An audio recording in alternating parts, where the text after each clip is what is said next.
all of you who want to learn good English, to speak good English, can do it when you tell a story which you already know. It may be a story in your own mother tongue. You can say it in English. Or if you don't know the story, then you can listen to it and then try to say it in English. Today I'm going to share with you a very famous story, and that is the story of Shakuntala. Shakuntala is a great heroine in Indian literature because the famous dramatist Kalidasa has written a drama on her. But the original story is from the epic Mahabharata. So there are two versions of the story. First, I will tell you the version that is Kalidasa's, because that's longer and it's much more dramatic. Listen to it carefully.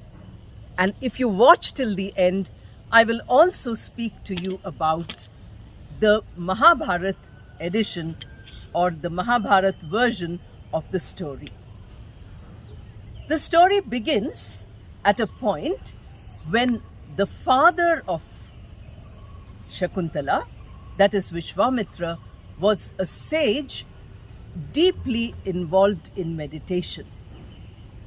The kings of the heaven did not want this. The gods were feeling threatened. So they sent Menaka to disrupt his meditation.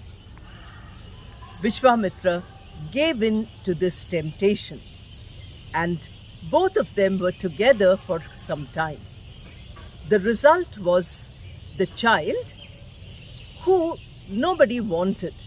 Vishwamitra went back to his meditation, and Menaka, of course, went back to the abode of gods. So this child was left near the ashram or near the hermitage of Kanva.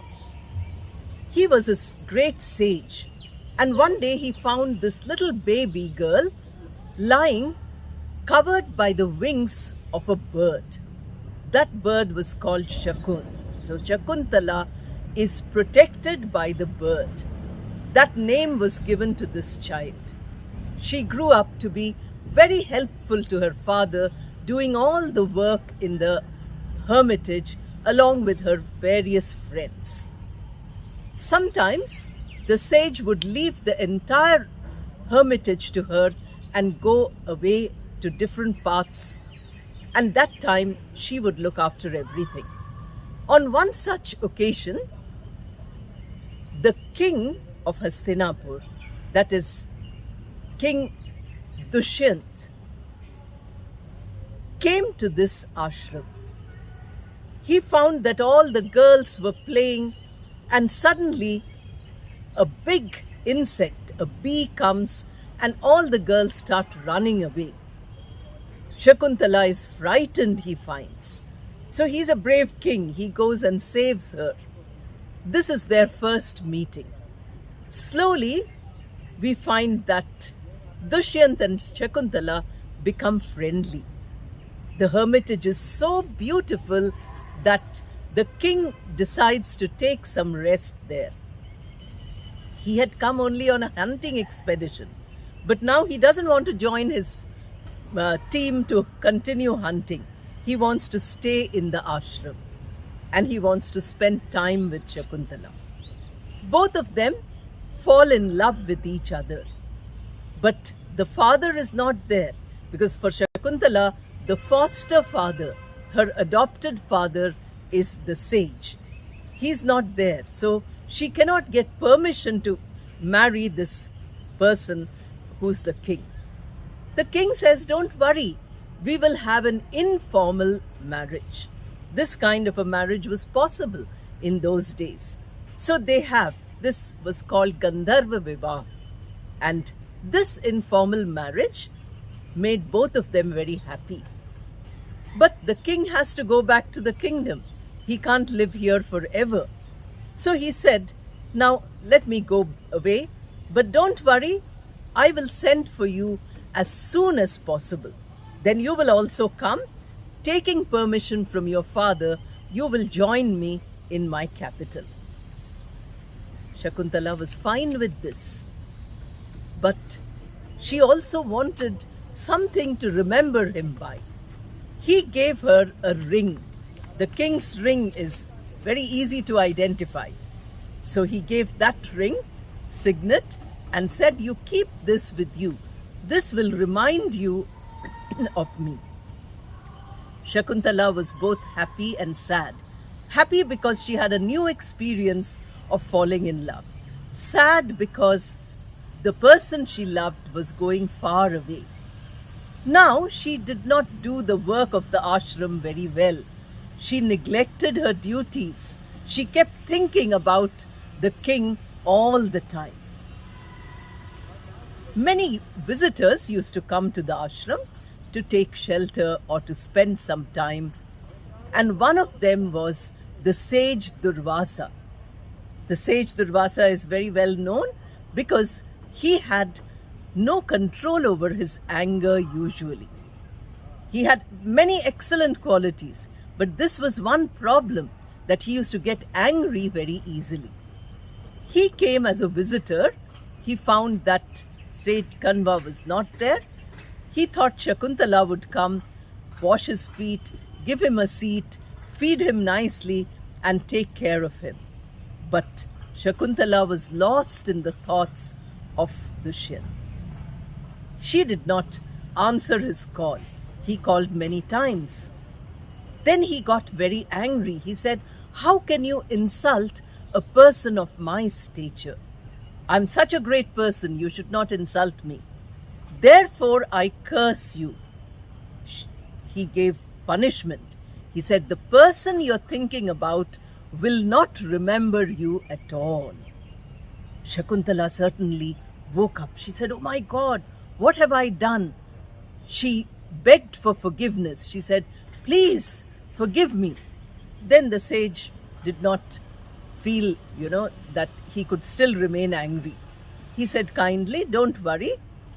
If he has given you something and you show it to him, he will immediately remember you." Shakuntala was happy with this assurance. When the father came back, she told him about her marriage. The father said, "Now it is time for you to go and meet your husband and spend your time with him." So she sent her, he sent her away, and she traveled, keeping the ring very carefully. She had to hold on to that ring. But when she was bathing in the river, the ring slipped from her finger, because that was the king's ring. She was wearing it on her fingers. It slipped. She lost it. She didn't realize that she had lost it. When she went to the capital, she went to the throne room. The king was sitting there with all his courtiers. He did not recognize her, because that was the curse. Shakuntala explained everything, how they had married in the ashram.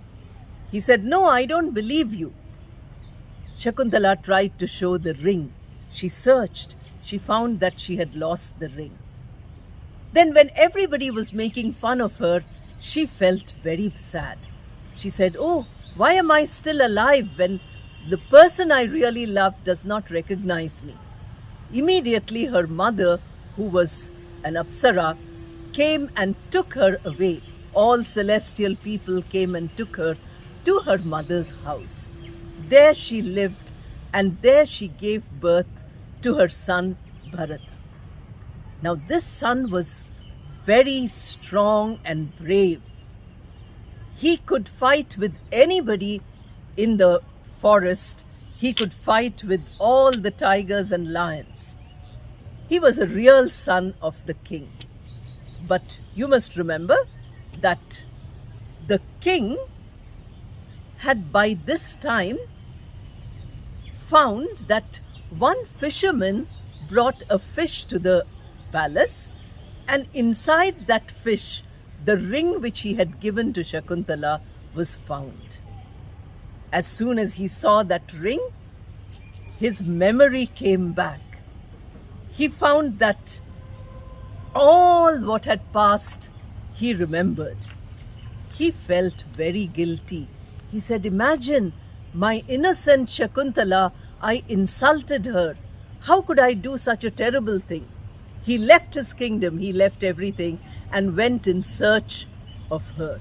He kept searching everywhere. Then in one place he found that a little boy was playing with a tiger cub, a small baby tiger. Not frightened at all. He was so attracted to this child.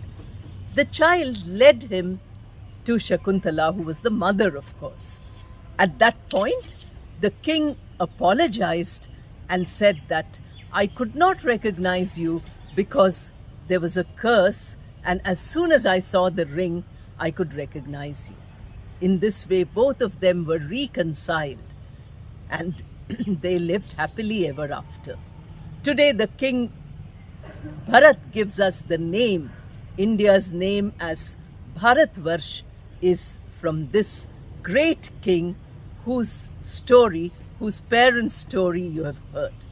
Now, the same story is narrated in Mahabharata much before Kalidas wrote the story. And here, Shakuntala is shown as a very strong woman who keeps protesting and asserting her importance in the throne room. And at that time, the voices of gods come and say, "Yes, she is your wife, and this child," she goes with the child, "this child is your own son." So the resolution comes there. But Kalidasa is a creative writer. He's a dramatist. Therefore, he adds his own point of view, his own imagination, and tells the story very beautifully. Now that you've heard the story, try to repeat it in your own words in English. Listen to it again and again if you want. And in the comments, you can write, like many of you are writing, a brief 5 or 10 sentences summary of the story. That will give you excellent practice of English. Thank you and all the best.